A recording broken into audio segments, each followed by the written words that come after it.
എല്ലാവർക്കും focus star P S സിയിലേക്ക് സ്വാഗതം. ഞാൻ ടൈപ്പ് റൈറ്റിംഗ് എന്താണ്, പിന്നെ അതുപോലെ തന്നെ ഈ ടൈപ്പ് റൈറ്റിംഗ് പഠിച്ചാൽ വരുന്ന ജോലി സാധ്യതകൾ, ഇതിൻ്റെ താഴെയായിട്ട് വന്ന ഒരു കമൻറ്റാണിത്.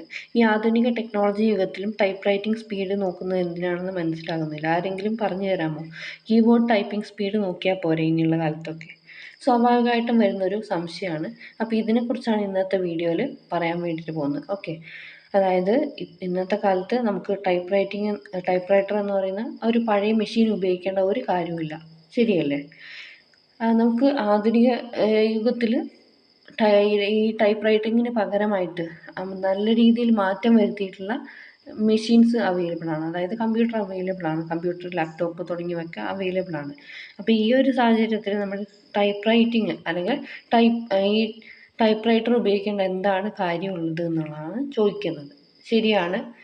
അപ്പോൾ ഇതിൽ ടൈപ്പ് റൈറ്റിംഗ് പഠിച്ചിട്ടുള്ളവർക്ക് അതിൻ്റെ ഗുണം എന്താണെന്നുള്ളത് അറിയാമായിരിക്കും, ഇല്ലായിരിക്കും. ഞാൻ അതിനെക്കുറിച്ചാണ് പറയുന്നത്. അപ്പോൾ അതിൻ്റെ ഇമ്പോർട്ടൻസ്, ടൈപ്പ് റൈറ്ററിൻ്റെ ഇമ്പോർട്ടൻസ് എന്താണ്, അതായത് ഈ ഒരു മോഡേൺ ടെക്നോളജി യുഗത്തിലും നമുക്ക് ഈ ടൈപ്പ് റൈറ്റിംഗ് പഠിക്കുമ്പോൾ ടൈപ്പ് റൈറ്റർ ഉപയോഗിക്കുന്നത് എന്തിനാണ് എന്നാണ് ഇന്നത്തെ വീഡിയോയിൽ എക്സ്പ്ലെയിൻ ചെയ്യാൻ പോകുന്നത്. അപ്പോൾ നിങ്ങൾക്ക് എല്ലാവർക്കും അറിയാം, നമ്മൾ ഒരു കമ്പ്യൂട്ടറിൽ ടൈപ്പ് ചെയ്യുന്നതും അതുപോലെ ഒരു ടൈപ്പ് റൈറ്റിംഗ് മെഷീനിൽ ടൈപ്പ് ചെയ്യുന്നതും വളരെ വ്യത്യസ്തമായിട്ടുള്ള രണ്ട് കാര്യങ്ങളാണ്. ഓക്കെ, അപ്പോൾ ഇത് ടൈപ്പ് റൈറ്റിങ്ങിൽ നമ്മൾ ടൈപ്പ് റൈറ്റർ ഉപയോഗിച്ചിട്ട് ടൈപ്പ് ചെയ്യുമ്പോൾ അതിൽ അതിൻ്റേതായ ലിമിറ്റേഷൻസ് ഉണ്ട്, അതുപോലെ തന്നെ അതിൻ്റേതായ ഗുണങ്ങളും ഉണ്ട്. നമുക്ക് ഈ ടൈപ്പിംഗ് ചെയ്യുമ്പോൾ നമ്മൾ ഇതിലൊക്കെ, അതായത് കമ്പ്യൂട്ടറിലൊക്കെ ചെയ്യുമ്പോൾ ഫാസ്റ്റായിട്ട് ചെയ്യാൻ പറ്റും, ടൈപ്പ് റൈറ്ററിലേക്കാളും ഫാസ്റ്റായിട്ട് ചെയ്യാൻ പറ്റും. അതുപോലെ കുറേ അധികം പ്രത്യേകതകളില്ല, അതായത് ഫോണ്ട് മാറ്റാൻ പറ്റും, ഈ ഫീച്ചേഴ്സൊക്കെ അവൈലബിൾ ആണ്. എന്നിട്ടും ഈ ടൈപ്പ് റൈറ്റിംഗ് ഇപ്പോഴും പഠിപ്പിക്കുന്നത് എന്തുകൊണ്ടാണെന്ന് വെച്ച് കഴിഞ്ഞാൽ, ഇവിടെ ഒരു സ്റ്റുഡൻറ്റിൻ്റെ അല്ലെങ്കിൽ ഈ ഒരു ടൈപ്പ് റൈറ്റിംഗ് പഠിച്ചു വന്ന് ഭാവിയിൽ ഒരു ഉദ്യോഗസ്ഥൻ അല്ലെങ്കിൽ ഉദ്യോഗസ്ഥയാവാൻ പോകുന്ന ആളുടെ ക്വാളിറ്റി കൂട്ടാൻ വേണ്ടിയിട്ടാണ് സത്യത്തിൽ ഈ ടൈപ്പ് റൈറ്റർ ഉപയോഗിക്കുന്നത്. ടൈപ്പ് റൈറ്റർ ഉപയോഗിച്ച് ടൈപ്പ് ചെയ്യുമ്പോൾ നിങ്ങൾക്ക് എല്ലാവർക്കും അറിയുന്ന കാര്യങ്ങൾ തന്നെയാണ് പറയുന്നത്. നമ്മൾ ടൈപ്പ് ചെയ്ത് കഴിഞ്ഞാൽ പിന്നെ അത് തിരുത്താൻ പറ്റില്ല, ഒന്നാമത്തെ കാര്യം.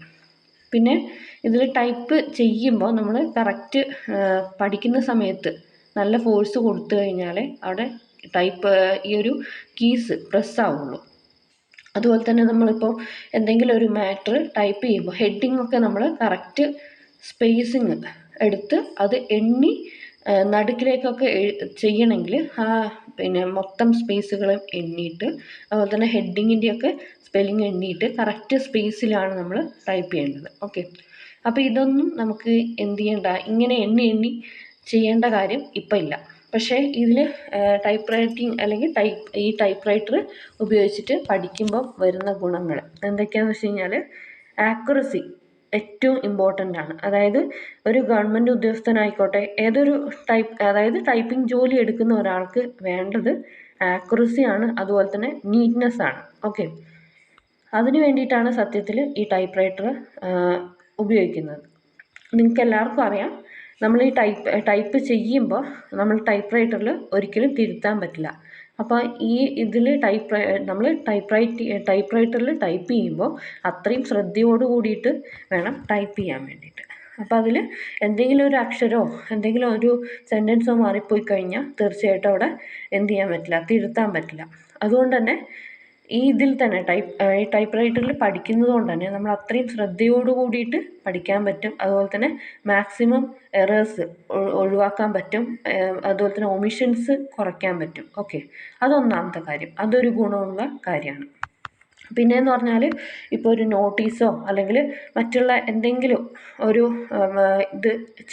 വർക്ക് ചെയ്യുകയാണെങ്കിൽ അതിൽ ഓരോ കാര്യങ്ങളും എവിടെയൊക്കെയാണ് അറേഞ്ച് ചെയ്യേണ്ടത്, അതുപോലെ തന്നെ എത്ര സ്പേസിങ്ങിലായിരിക്കണം ചെയ്യേണ്ടത്, ഇതൊക്കെ നമ്മൾ എന്ത് ചെയ്യും, ടൈപ്പ് റൈറ്ററിൽ കറക്റ്റ് എണ്ണിയിട്ടാണ് ഓരോ വരിയും ചെയ്യുന്നത് എന്ന് വേണമെങ്കിൽ പറയാം.